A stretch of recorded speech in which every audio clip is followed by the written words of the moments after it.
Todd David Barron was born on August 29, 1974, and he died after one of the strongest-willed battle anyone has ever seen on January 26, 2024.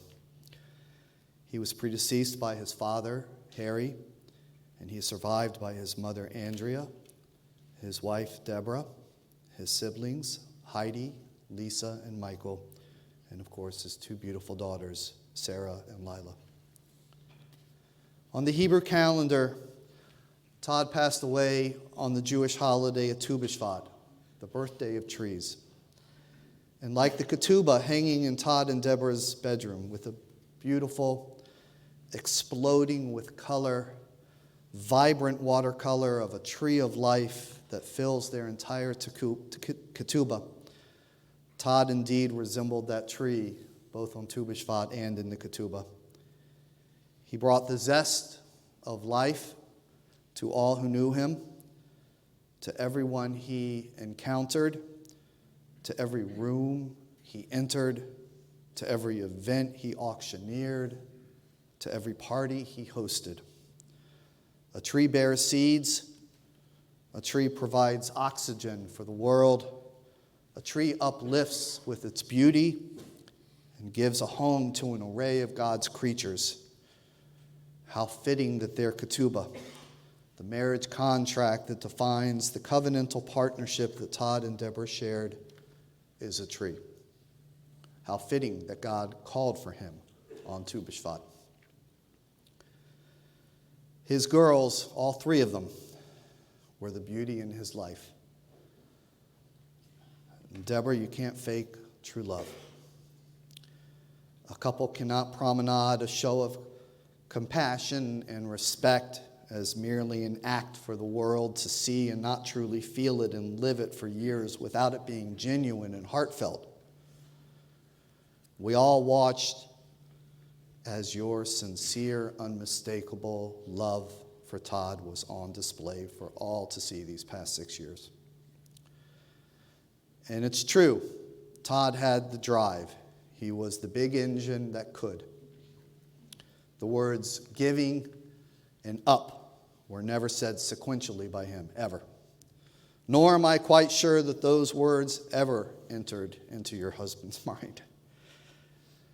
But you indeed were the catalyst of his drive, the core and substance of Todd's will to live life to its fullest potential. And indeed, you loved him. You were patient and kind. You were understanding. You were a provider. You crawled into Todd's hospital bed in Miami, curled up next to him during the early stages of his treatment. And then I watched you do it again when Cantor and I came this past week to say our goodbyes. And both times I saw you caressing his face, gently kissing him on the forehead, and showing him the ultimate tenderness, a trait that cannot be taught but can only be innately practiced. Sarah and Lila, you're too young to understand this today. But I'm sure that when you read this years from now, it will make sense to you. So today may be your father's funeral, but your father lives on. He will live on as long as you are alive.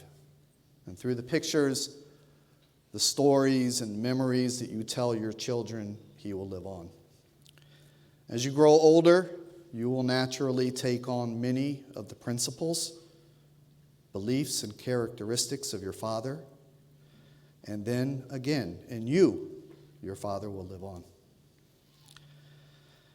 Andy, Heidi, Lisa, Mike, I know you knew that this day was coming, but you could never be prepared for it. Andy, a mother is not supposed to bury a child.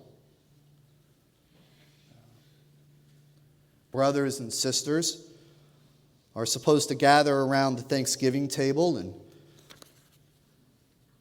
read from the Haggadah and celebrate the B'nai Mitzvah and graduations and weddings of your nephews and nieces as one family for many, many years.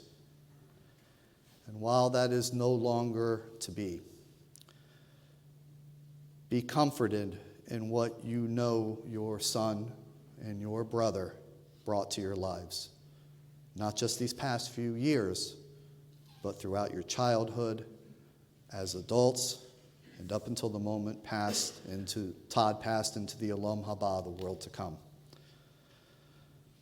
Todd, I learned yesterday, was a precocious little brother, grinning from ear to ear as he got to tag out his big brother at home plate, sharing with dizzying all the simple science projects his sister would set up for him when they were children, cavelling at the title Rabbi that his other sister worked so hard to earn.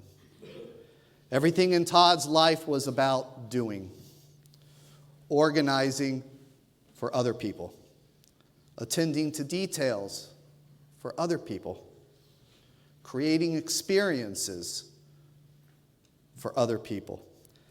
He could befriend anyone. The fellow he met at a basketball game and struck up a conversation with, that was the fellow he was sharing a drink with at the bar the next night. The friends he made in college were the friends he shared his life with until his last days. The community of trust and friendship and of loving kindness that he shared with his Wellington friends, both at the temple where he and Deborah had been raising their girls alongside so many other families, was and continues to be expressed in forms of gratitude that include experiences that he would create. But it's important to note, to all those who knew Todd and were the recipients of his warmth and generosity, that Todd didn't just create gatherings and parties. He didn't create vacations or nights out at restaurants or galas or nonprofit auctions. Todd created time. And in that time, Todd created experiences. He understood, even before he was diagnosed, that the days, hours, and minutes of a lifetime are precious and are to be used wisely and without haste. What delighted Todd Barron is that which made other people happy. Their enjoyment of life became his enjoyment of life. If we could only imagine what the world would look like if everyone adopted the Todd Barron outlook on life. Todd did so much more than the bare minimum of what our Torah commands of us. The bare minimum. Simple, to treat everyone the same way that we would want to be treated. He understood that the obligations to his wife and children, to his large, extended family, to his friends, which he treated like family, to his synagogue, the people he worked with, the community in which he lived, was so much more than simply treat everyone the way that you would want to be treated. To him, that was just the starting point. That was the bare minimum. What son takes his mother to Sunfest year after year? My mom's not going to Sunfest with me. Not going to happen. She doesn't need to know. Or goes above and beyond, over the top each year for Mother's Day. Even in the closest of sibling relationship, what brother pines to be with his big brother throughout their days growing up with one another, doing practically everything together, for crying out loud, going into business with each other, working side by side with one another for over 20 years? What husband takes his wife on a whirlwind weekend to New Orleans, but then secretly arranges to carve out time on Friday night Shabbat service to go to the local synagogue and renew their vows with the rabbi on their 10th anniversary? Sarah had her bat mitzvah just a few months ago, right here from this bima. When it was evident that Todd was nearing the end, I called Deborah. And I asked her, do you want to go forward with this in the midst of everything that's going on with Dad, or does Sarah want to push it to the traditional 13th birthday? Because after all, preparing for a bat mitzvah in and of itself takes a tremendous amount of commitment and dedication. Doing it a year early so her father can be there is an entirely other realm of devotion. Deborah explained to me that the family had a discussion and that it was Sarah's decision and hers alone to push through. Sarah was insistent on going ahead as scheduled, Deborah told me. Sarah said she was going to continue to push herself in her practice and preparation, and that she was going to do this for her dad.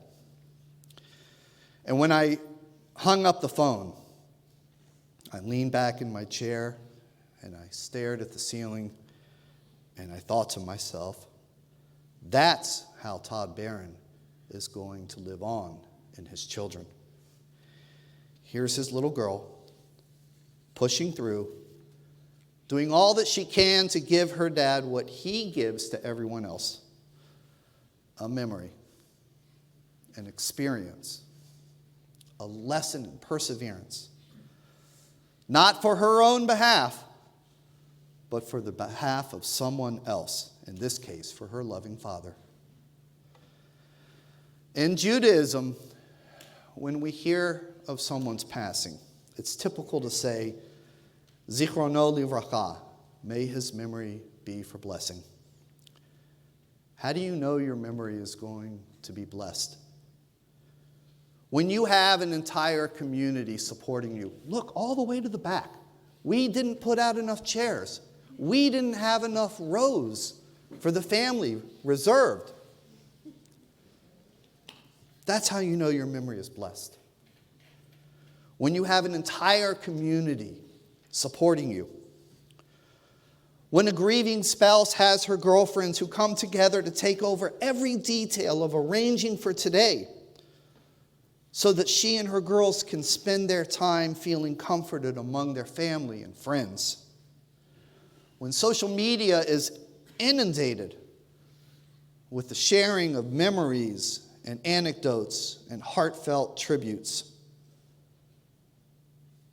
When an uncle stands in for his brother the night before the funeral to take his niece to the daddy-daughter dance. And so that, Todd Barron, is when you know that what you did here on this earth, the time you spent with your family and friends, always giving, always caring, always loving, will forever be a blessing to everyone who will remember you. Ken Yehi Ratzon, may it be God's will that Todd Barron's legacy will continue to be a blessed memory to all of us. Amen.